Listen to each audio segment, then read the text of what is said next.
All right. Hello, everybody. It's Kunal again. Excited about my second video. And this is an idea that just came up to me because I am sick and tired of hearing people complain about Trump, right? I mean, Trump is a president who was elected, and I remember when Bush was president, and I was one of the people who was against Bush. So it's funny this time around, now that I understand things on a deeper level, I see all this stuff like, Trump's a racist, he hates Mexicans, he's a sexist, and seeing all these remarks and perceptions about him. Whereas, if you really analyze the situation, it's just exaggeration, hyperbole, and slander. I don't think he's a great guy. Anybody at that level and doing the things he's done, it's not someone I admire or consider someone to follow. But it seems unfair to call him a racist because he wants to build a wall and stop immigrants from coming to our country. I mean, he has valid reasons for saying what he does. I remember studying about the war that was happening when my parents were alive, but I wasn't alive. It was the Bangladesh Pakistan war, where Bangladesh was created. And before that war happened, the reason India got involved in the skirmish between the rebel East Pakistanis, which is now Bangladeshis, and Pakistan itself was because there was a whole flood of immigrants coming into India, escaping from the war. And that was causing problems at India because, all of a sudden, if you're living in a house with 4 people, you'll have 6 people in there and expect things to just go on as normal. It's not going to happen, right? So that's what happened. They caused a war, and India freed Bangladesh. Or the other perspective is it cut Pakistan in two. But anyhow, that's just my history and things I know about immigration, right? I know immigration is not something to be taken lightly. It's not. It's a issue. In the system that we live in, it's an issue because borders are just imaginary lines on the ground, really, man-made imaginary lines on the ground. So anyhow, what I was trying to say is that just because he wants to build a wall to protect the country from, people they don't know and people from all over the world who are not authorized to be here, that doesn't make him a racist. Just like having laws against having child molesters teach children is not, discriminatory against people with sexually strange practices. It's not discriminatory because it's just not acceptable because it's not conducive to the school. It doesn't help the school for child molesters to come in there. Same way it doesn't help America to have people from all over the world having access to the country without any kind of paperwork, by just getting to Mexico and smuggling through the border, right? And same way, you don't want a whole bunch of poor people coming into your. I mean, Why don't you just take a homeless person in your house, right? Because you don't want a poor person come in and drag you down, or you don't know him and there's a stranger. Both reasons and are applicable to America and what Trump is trying to do. But regardless, even if you think he's a racist because he wants to build a wall to stop undocumented immigrants from coming into the country, let me tell you that it has nothing to do with Trump. What is happening right now with the blowback against waves of immigrants, it has nothing to do with Trump. It has everything to do with the fact that there's a crisis going on in Mexico and in Latin America, and it's spilling it over into America. And the American people are sick and tired of it. The poor white people who occupy most of America and who don't believe in this, idealistic kind of philosophy that many Democrat, so-called liberals have. They believe that they're taking their jobs away, They're causing crime and increasing the traffic of things like drugs into the country. They are, taking away the common pot resources, which is what their tax money goes towards in terms of social programs. And they're taking that away too. And personally, there's also a culture amongst many Mexicans, and I see that in California too, where it's this whole culture, it's this whole anti-American culture where Trump is evil, he's bad, he's not my president. This is just a part of it. On a deeper level, it's like the laws of this country don't matter because we're Mexicans and we're the original natives of this continent. So this is not even a country that has my support, or my respect. So that the disrespect against the institutions and the culture and the people, the anti-white sentiment, which is obvious if you just take that glue out of your eyes and the programming out of your eyes.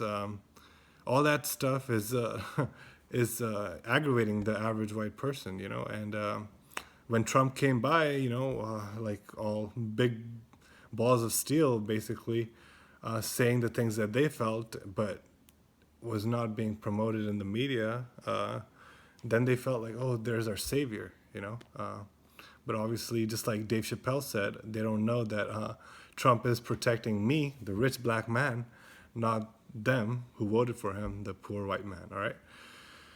So anyway, what I'm trying to disprove is the fact that Trump is a racist because he wants to build a wall. And my proof right here is in this book by Mr. Jacques. Now, I don't know French. I don't know how to speak or pronounce French, but let me try. Jacques Attali. So Jacques Attali, who is he? There's some quotes about him. And the book is called Millennium, okay? So this is Millennium. You see the globe right there. And the fact that it's a used book, I guess. And and this is the cover. Pretty simple. Big words. Color coded, right? So as you can see, it's going to be no nonsense here. Just talking about the world by a man who who has just been described here as, he is by turns unsettling and exhilarating. Attali is always scintillating, always cracking with creative intelligence. He has things to teach us all. And Alvin Toffler, he's a big genius, talking about geopolitical things, I believe. And then he has a foreword, so I'll read a part of that too. And then here it's about the book by Arthur Schlesinger. I've heard that name, but not sure who he is. Jacques Attali's Millennium is a fertile speculation about the shape of things to come, intelligent, stimulating, and plausible. So it's basically looking a political analyst looking in his crystal ball and seeing the forces of change that move the globe and making his predictions for the millennium. This book was written about the time when big changes were happening.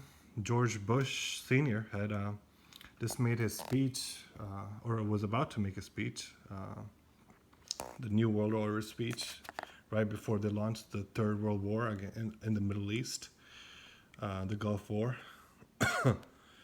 Okay, so here we have world politics, and it seems like this book was copyrighted in 1990, so it was written about 89, 90. So in the late 80s, it was probably written down, or as close to 1990 as you would imagine he could.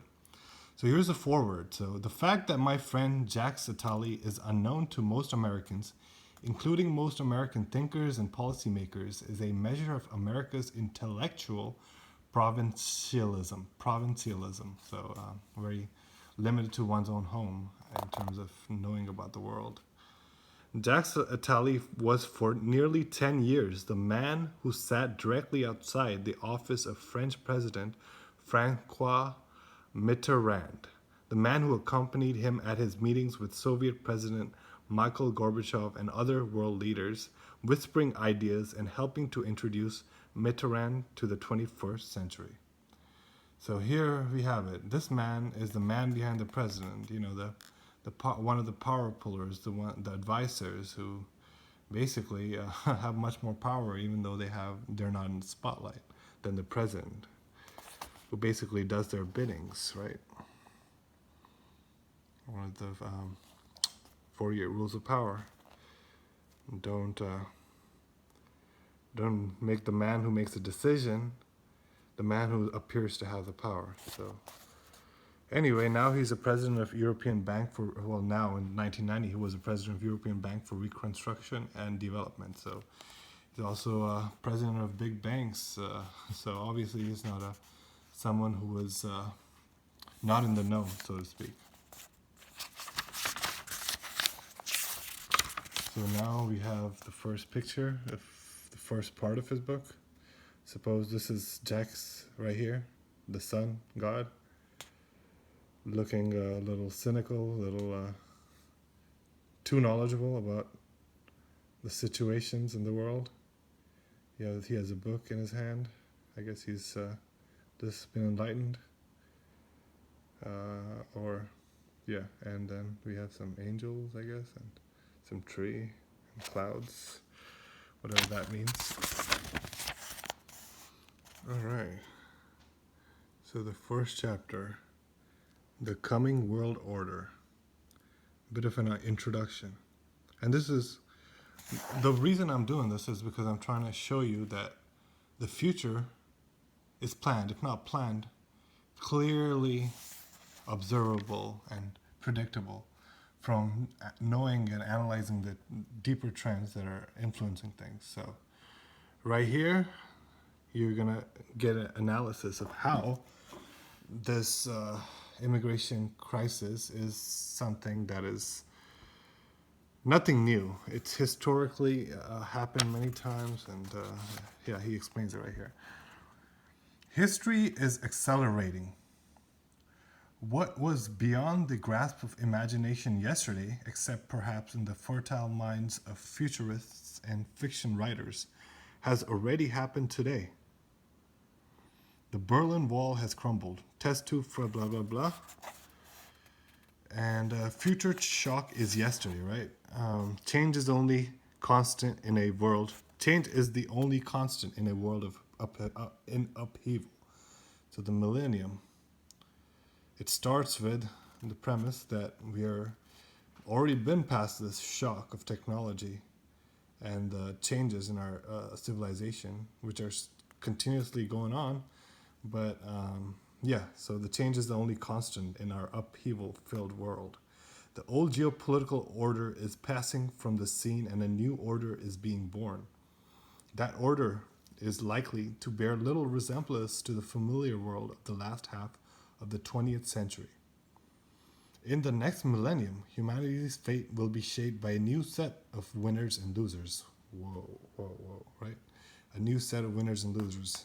See what's happening in America since 9/11 happened? You know? It's just going down and down. And so right here, this is what he's trying to educate us on, is that there are going to be a whole new group of players out there now. So America, don't stay haughty. Don't stay, mighty or prideful. All right, you'll see what I'm trying to say here. So let's keep going, all right? So he said there'll be a new set of winners and losers. Things that are going to be totally different in this millennium, not like in the late 1900s. This modest essay is an attempt to sketch the contours of a future whose broad outlines can already be glimpsed on today's horizon. It is less an argument than a series of assertions, a set of exploratory reflections. I have deliberately chosen to risk oversimplification, exaggeration, perhaps even vulgarization in the attempt to portray the era we are about to enter. So I guess he's packaging this to as many and even as many Americans, I think, than he can reach with this. Anyhow, where are we at? I'm aware that by doing so, I will be presenting only a caricature of a deeply complex social and economic reality. But generalizations has their virtues, some of them considerable. For generalization is akin to satellite photography, which reveals the outlines of vast continents and even particular buildings, while failing to indicate their contents. So yeah, the bird's eye view always has its advantages to be aware of at all times, in all decisions, you know. These musings rely on a theory of successful social orders to illuminate the extraordinary transition to the next century which now envelopes us. Now, this part is interesting. In this exercise, Marx's Das Kapital or Adam Smith's Wealth of Nations may be less useful than Ridley Scott's celluloid fantasy, Blade Runner, a Hollywood confection that contains more truth about the coming age than do these classics. So that is pretty profound right there, something I've known for a little while, where you get a lot of facts and a lot of observations about the world in Hollywood, but most people totally ignore that. But it just settles in their unconscious. And anyhow, so in the next century, Japan and Europe. Now he was wrong about Japan. I think it's going to be China, but he gets the basic idea right. In the next century, 9/11 really, I think, changed things. Kind of, I saw China coming up after that more so than Japan, which was big in the 90s. Anyhow, in the next century, Japan and Europe may supplant the United States as the chief superpowers wrangling for global economic supremacy. Only a radical transformation of American society can forestall this development and its political consequences. So it's talking about how American society, from their privileged technological perches, will preside over a world that has embraced a common ideology of consumerism but is bitterly divided between rich and poor, threatened by a warming and polluted atmosphere. Let's see what else he's talking about. Girdled by a dense network of airport metropolises for travel and wired for instant worldwide communication. Money, information, goods, and people will move around the world at dizzying speeds. Welcome to the 21st century, right? Severed from any national allegiance or family ties by microchip-based gadgets that will enable individuals to carry out for themselves many of the functions of health, education, and security, the consumer citizens of the world's privileged regions will become rich nomads. So yeah, there we go. How technology has caused the breakdown of our national borders, national allegiances, and a breakdown of our family units. Because they have freed us from the bondage to our family, according to the mainstream subconscious kind of belief system.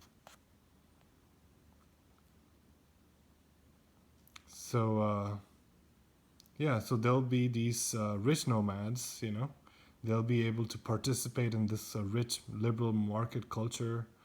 They'll have fun to do, roam the planet, and lots of fun and opportunities to have fun, and all the enjoyments of the world, right, at their fingertips, like many of us know about, or have very clear in our imaginations a possibility of. And but while these rich nomads will be yearning for human fellowship and the certitudes of home and community that no longer exist because their functions have become obsolete. So welcome to our, 25% taken antidepressants society we're living in. So so let's keep going. This is the rich nomads. Now we have, like New Yorkers who every day face homeless beggars who loiter around automated teller machines pleading for spare change. These wealthy wanderers will everywhere be confronted by roving masses of poor nomads, boat people on a planetary scale, seeking to escape from the destitute periphery where most of the Earth's population will continue to live. So now, just like everything in the world, there's the duality. So you had the rich nomads, now you have the poor nomads, the boat people, uh, living in the periphery, in a poor periphery of this golden civilization, the center he speaks about later. And so there's a divide right here in this future, and we're seeing that very clearly with the people talking about the dying middle class. Yeah, this is the future. It's a modern, what do you call it? It's a post no, it's a technological servitude. Serfdom. Yeah, technological serfdom. That's the word I was looking for. So yeah, we have the poor nomads, the masses, and then we have the rich nomads. The privileged ones who work for the system, so to speak, the house and enners in the black culture, black history. I mean. So anyway, we have the roving masses. All right. So just like the rich nomads are, uh, moving from airport to airport, having fun in their vacations, I guess. Then we have these roving masses, which will be confronting these wealthy wanderers, which are boat people on a planetary scale, which are seeking to escape from the destitute periphery, where most of Earth's population will continue to live. So here we have the people, in all cultures we know the story of civilization where the poor people or the village people, they kind of feel dissatisfied with their lifestyle, with their poverty and being destitute. So they go out to the city and search for that dream, that opportunity, which usually doesn't materialize. It's the same misery in a different environment. But anyhow, it's just that these poor nomads of the future that we're seeing today will be doing the same thing. They'll be also seeking that promised land, right? So these impoverished migrants will ply the planet, searching for sustenance and shelter, their desires inflamed by the ubiquitous and seductive images of consumerism they see on satellite TV broadcasts from Paris, Los Angeles, or Tokyo. So the temptations will always be there, alluring at them through the culture that we are all in, that they see on TV, right?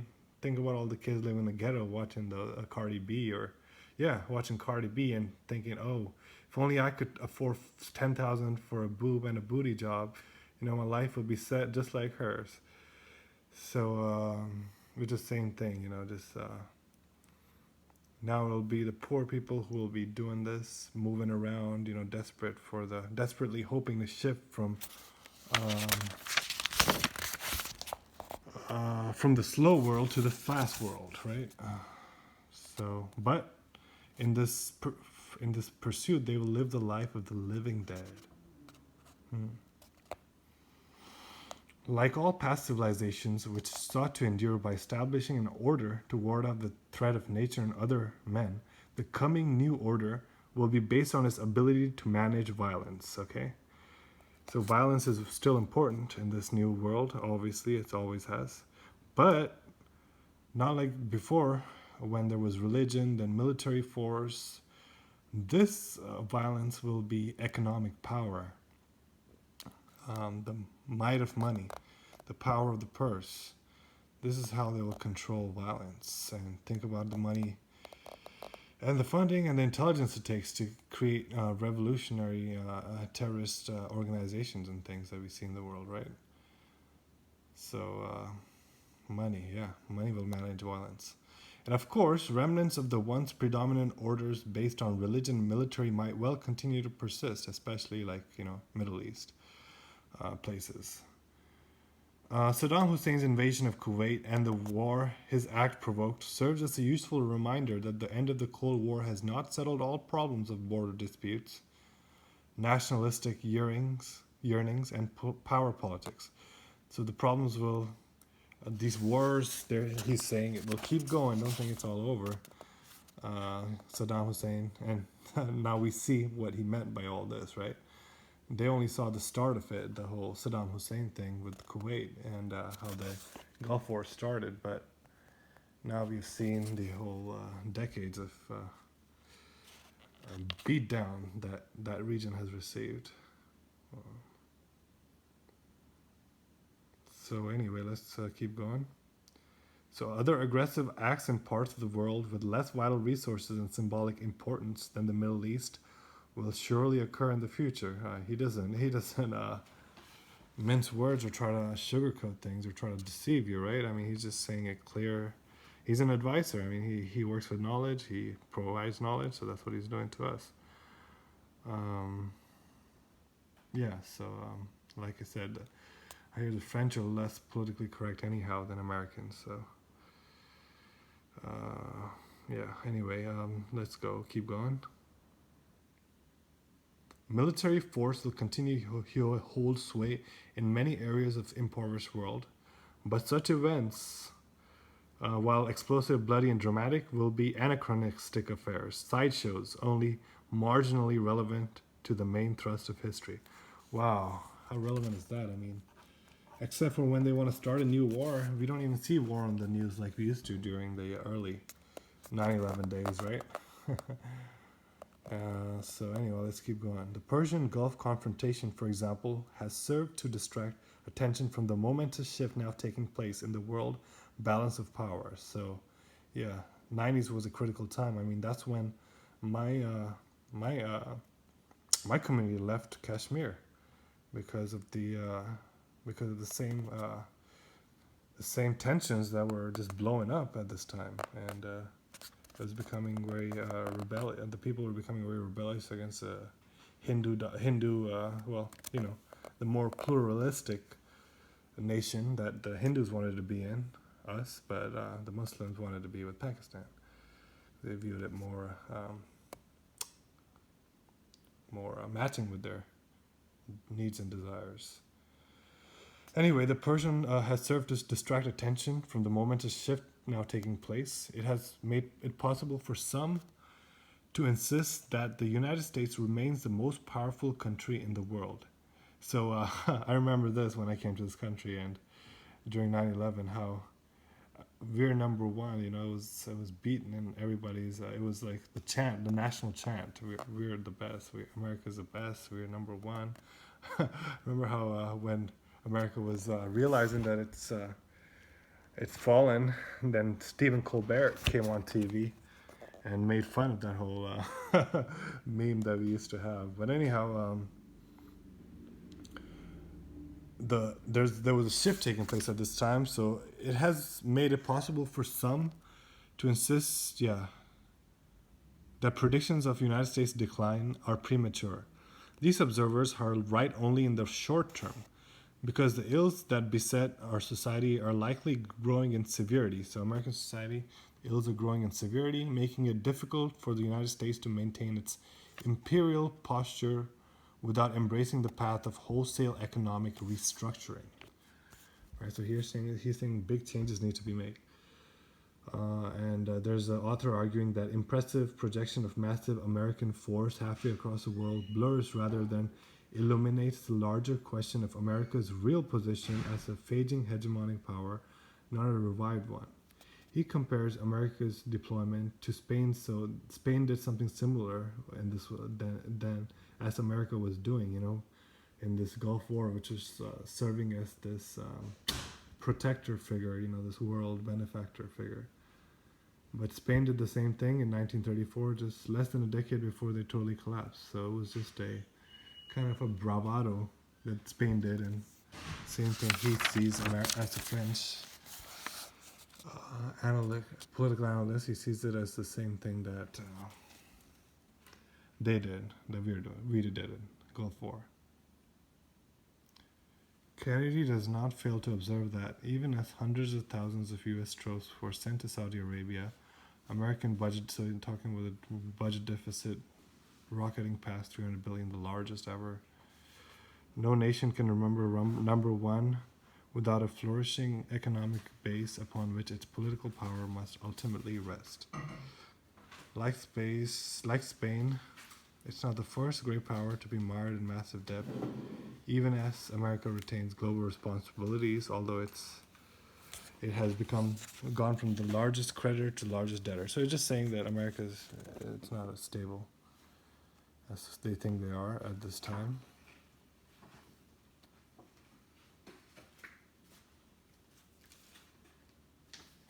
So yeah, this is just he's just saying that these trends are always happening, and it shows certain things because of his knowledge of history.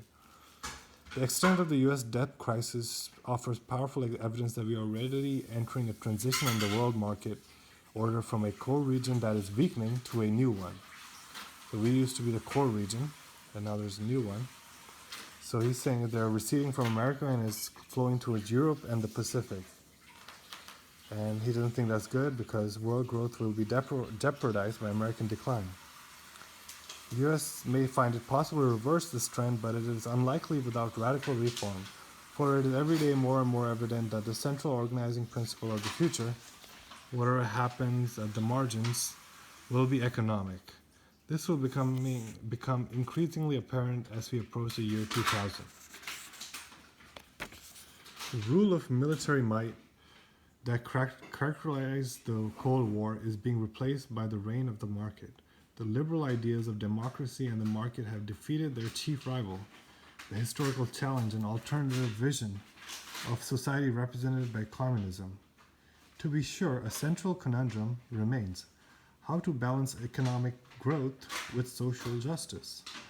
Nevertheless, the political ideals and consumerist ideology of the West now impel peoples everywhere, especially in the industrialized world.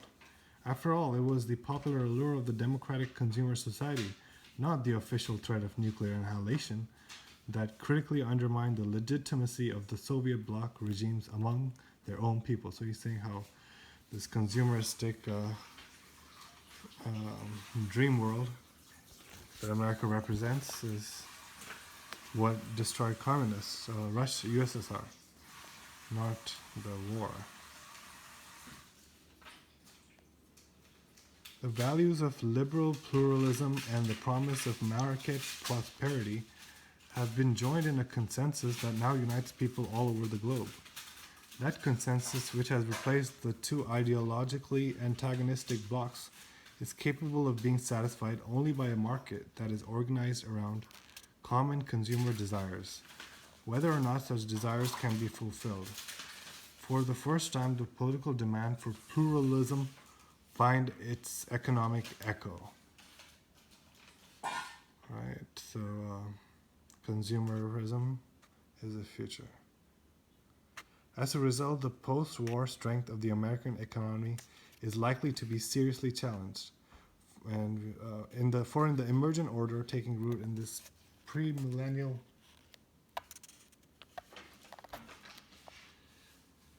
decade, the two military superpowers, the United States and the Soviet Union, are slouching towards relative, if not absolute, decline. As superpower nation states, these winners of the post-war world may be losers in the next century, inexorably shedding their status as great powers in the course of economic demise. Having overcome their strategic, so now he's saying U.S. and Soviet Union will be overcome, but a Pacific spear, European spear from Russia to England, and a Pacific spear from Tokyo and China and all of those Asian regions, but all the way to New York. So America will be in the periphery now. In the these two will be contesting for supremacy. Each sphere will seek to beat the other in an effort to become the center or core of the New World Order. Which sphere succeeds will depend on who most profitably and efficiently produces the most goods that satisfy the desire for choice and autonomy in the first truly global marketplace. The location of the heart of the winning sphere will be decided by intense competition. So he's saying there's going to be a global marketplace and economics will be very important. not wars. So this new economic order will not be, as has been forecast by others, a post-industrial society where services replace industry.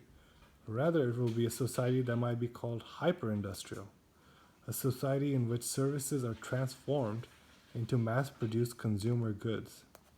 The effect will be similar to that which took place earlier in this century when washing clothes by hand was replaced by the washing machine, which in turn was made possible by the invention of the electric motor.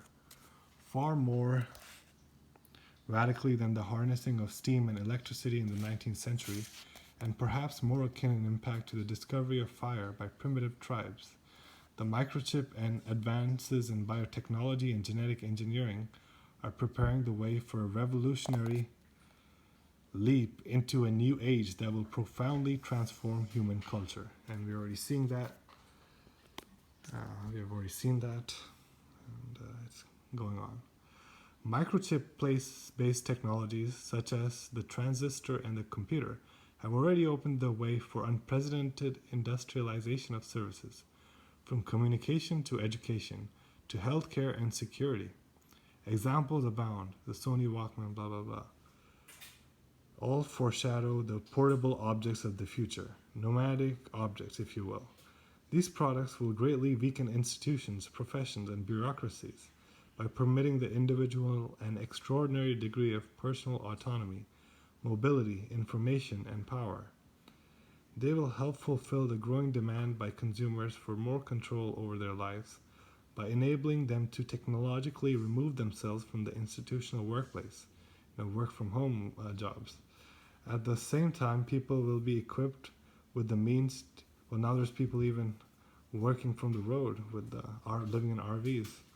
At the same time, people will be equipped with the means to perform a variety of tasks more simply and efficiently than ever before. The astonishing new information technologies will unleash formidable leaps in productivity, generating vigorous economic growth for decades to come. For the moment, the present recession obscures this underlying reality. And perhaps the deeper depression that may come, we still call it a recession though, will one day be seen as the necessary pains accompanying the birth of a new hyper-industrial order. Right? Wasn't that what 2012 was? And the economic crash of 2007, 2008, with the necessary pains accompanying the birth of the millennial world. This new order will not put an end to history. It will not be a utopia, harmonious and placid.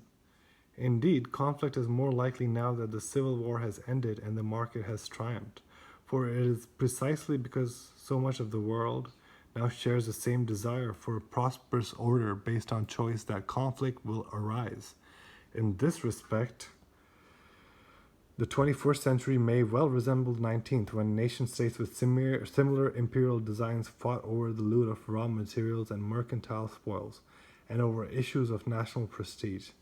For inequality will cleave the New World Order as surely as Berlin Wall once divided East from West. So he's telling us that, the future will be the winners and the losers, the rich nomads and the poor nomads. And it's all economic now. Even in the most privileged nations, not everyone will share equally in the vast riches of the new market order. For instance, a majority in the comparatively wealthier North.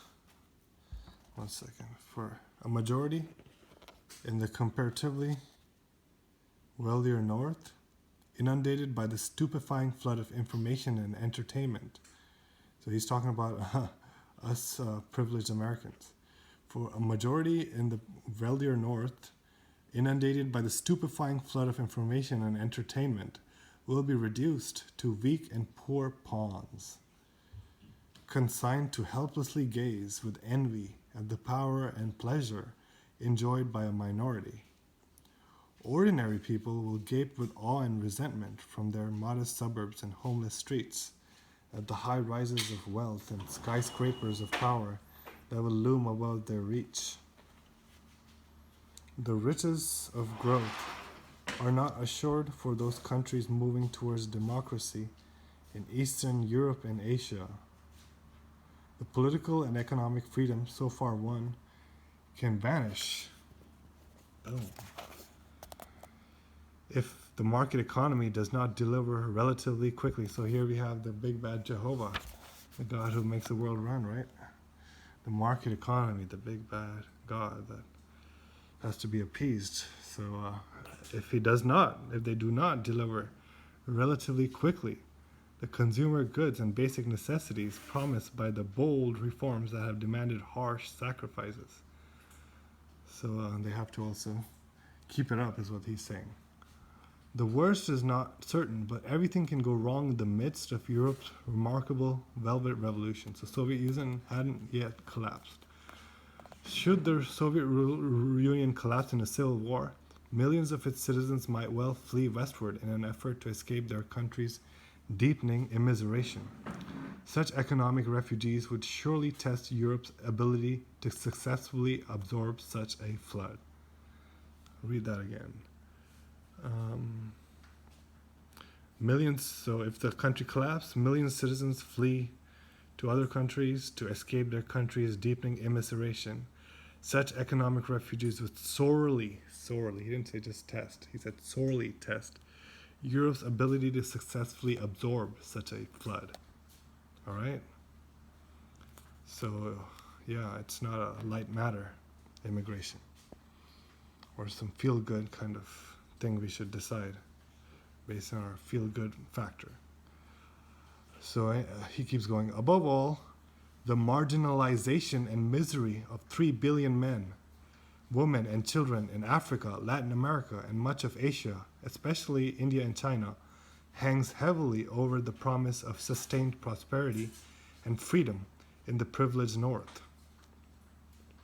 While the Green Revolution has managed to contain starvation in most of Asia, and famine is now only a localized, if dreadful, scourge in pockets of Latin America and Africa, the return of growth to the north will further widen the vast gulf between the haves and the have-nots. So this is the big issue right here, the haves and the have-nots, right? The gulf.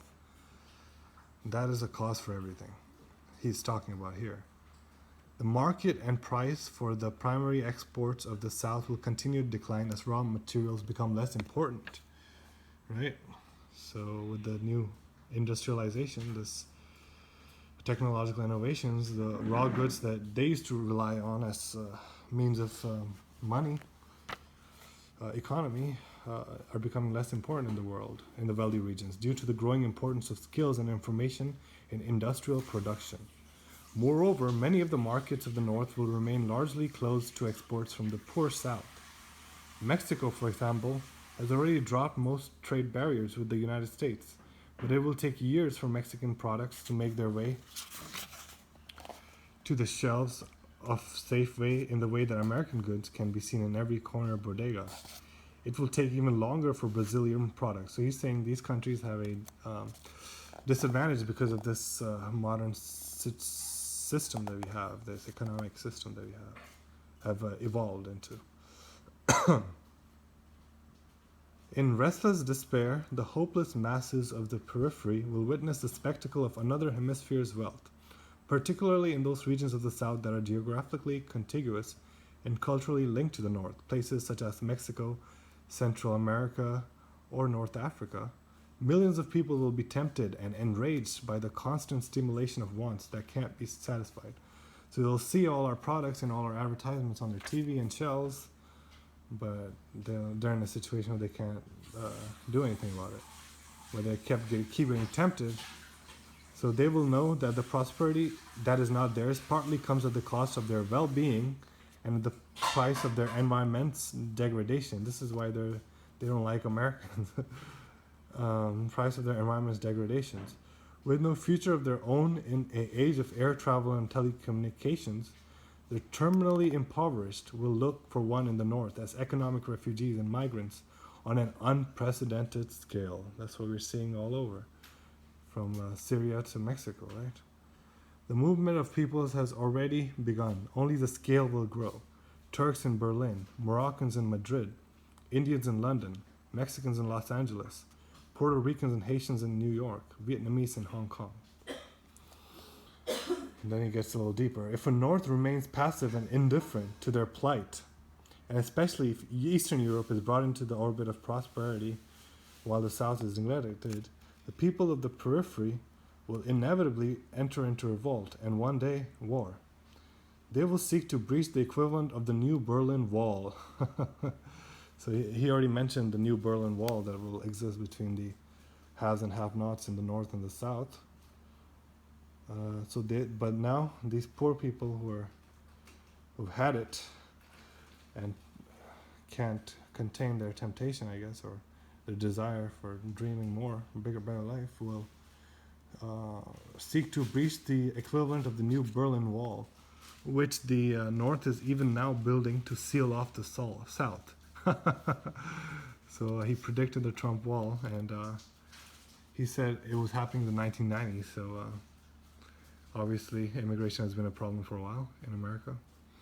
This will be a war unlike any seen in modern times. So this will be a war unlike any seen in modern times. It will resemble the barbarian raids of the 7th and 8th centuries when Europe was defeated and sank into what came to be called the Dark Ages. So here he's talking about how when Rome and that ancient European civilization fell after years and generations and centuries of corruption and degradation, it finally fell. And when it fell, these raiders came in from these Visigoths and so forth. The Visigoths, and I forgot the other tribes from Germany and stuff, came in and took over everything, and just basically plundered everything. Took advantage of the death and decay of a lavish civilization, because the civilization couldn't protect itself. And that's what happens in the collapse of every civilization. And if you don't already know, we're in the middle of, and we're witnessing for more than a decade the end of the Western civilization. The decay of the Western civilization. So now he says there's an even more ominous and less visible threat on the horizon. So here he gets more subtle and philosophical. It has to do with the very warp and woof of the New World Order and its liberal ideology of consumerism and pluralism. So anyway, he gets more on what the problems are in this, I think the name of the chapter is The Coming World Order, right? So here he is described in the 1990 how there's going to be this divide of the rich versus the poor, the North versus the South, and there's going to be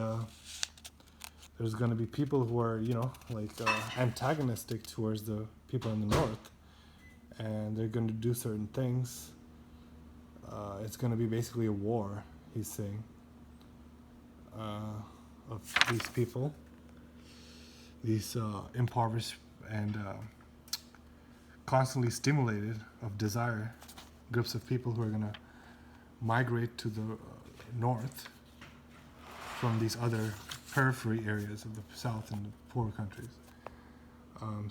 He compared it to the barbarian raids of the 7th and 8th centuries of Europe when it sank into the Dark Ages. Millennium, Winners and Losers in the Coming World Order. This is the book, and this kind of explains why Trump is not racist and he's not the reason for the border war. It's something that's part of reality, things that are happening. Upheavals that are happening in America, and people are angry about it. So Trump didn't do anything new. It was already predicted, and it was part of a plan or part of a consequence of a situation that was existing at that time. Anyway, this is me checking out. Hope you learned something, and make sure to buy this book if you want to learn more about what this great millennium of change holds for us.